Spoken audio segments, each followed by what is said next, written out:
Today we will discuss on the topic of the chapter number 13 sound. और इस chapter में हम ध्वनि के बारे में जानेंगे। Sound is a form of energy that produce the sensation of hearing. Sound एक तरह का एनर्जी प्रोड्यूस करता है, तभी हम किसी चीज़ को सुन पाते हैं। It play an important role in our lives, और ये हमारे लाइफ में ये होता रहता है, हम साउंड को सुनते रहते हैं। It help us to communicate with one another, तभी हम एक दूसरे से कम्युनिकेट कर पाते हैं। We are able to hear numerous sounds around us. हम अपने चारों ओर बहुत सारे साउंड को सुनते हैं। Some of pleasant such as the music और sound of chirping of the birds. Some are unpleasant such as the sound of blaring horns. कुछ ऐसे साउंड्स जैसे चिड़िया का चहकना, या फिर ऐसे साउंड्स जो हमें अच्छे नहीं लगते हैं, ब्लेयरिंग साउंड हम उन्हें बोलते हैं, हॉर्न बोलते हैं।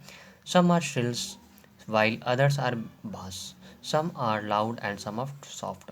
और कुछ साउंड ऐसे होते हैं जो सॉफ्ट होते हैं, कुछ साउंड ऐसे होते हैं जो लाउड होते हैं, जो हमें पसंद नहीं होते सुनना।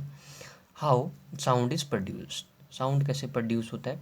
Sound can be produced by the making the object move to and fro or back and forth. Sound तब प्रोड्यूस होगा जब किसी भी ऑब्जेक्ट के साथ वो बैक और फ्रो करेगा। The two and fro or back and fourth motion of an object is called vibration.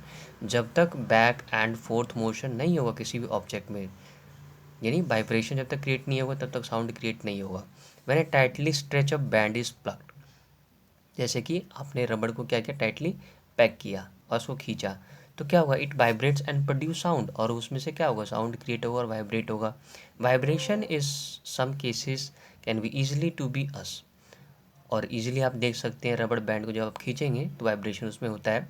But in most cases it is so small that we can not see it. अब कुछ ऐसे cases होते हैं जिसमें आपको vibration नहीं दिखते हैं। The following activities will help us you understand how sound is produce. और हम जानेंगे बहुत सारे एक्टिविटी के माध्यम से कि कैसे साउंड प्रोड्यूस होता है।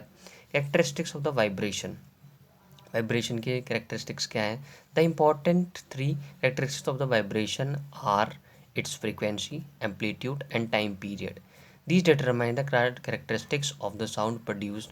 और जब तक हमारे आपके पास फ्रीक्वेंसी, एम्पलीट्यूड या टाइम पीरियड नहीं होगा, तब तक साउंड प्रोड्यूस नहीं होगा। Therefore to understand the characteristics of the sound we will first need to study the characteristics of the vibration. और सबसे पहले हम जानेंगे वाइब्रेशन के बारे में। Let us understand the property of wave in the detail with example of the simple pendulum. और simple pendulum के माध्यम से हम जानेंगे कि वेव की प्रॉपर्टी को। ए simple pendulum consist of a small ball. एक सिंपल पेंडुलम है, उसके अंदर क्या कंसिस्ट है, बॉल। ये देखिए एक पेंडुलम है, इसके अंदर बॉल लगाया हुआ है। A simple pendulum consist of ball, small ball called the bob. इसको क्या बोलेगा, bob. Attach to a string, एक स्ट्रिंग से अटैच है, देख रहे हैं यहाँ पे। Which is fixed at one end, एक एंड पे क्या है, फिक्स है। If we pull the bob side by and this release it will oscillate back and forth to the some time and then come to rest.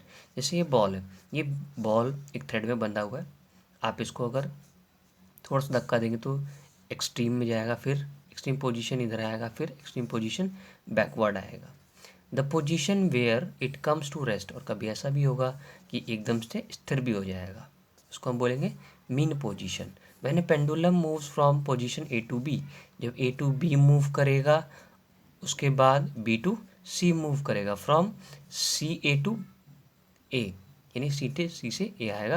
It is said to be complete one oscillation. इसको हम क्या बोलेंगे, एक complete oscillation हुआ है। आगे हम जानेंगे एम्पलीट्यूड के बारे में। The maximum displacement of vibrating body. ज़्यादा से ज़्यादा वाइब्रेटिंग बॉडी क्या होगा, डिस्प्लेस होगा फ्रॉम इट्स मीन पोजिशन, जहाँ पे था वहाँ से हटे के दूसरी और side, on either side of the mean position is called amplitude. उसको हम क्या बोलेंगे, एम्पलीट्यूड।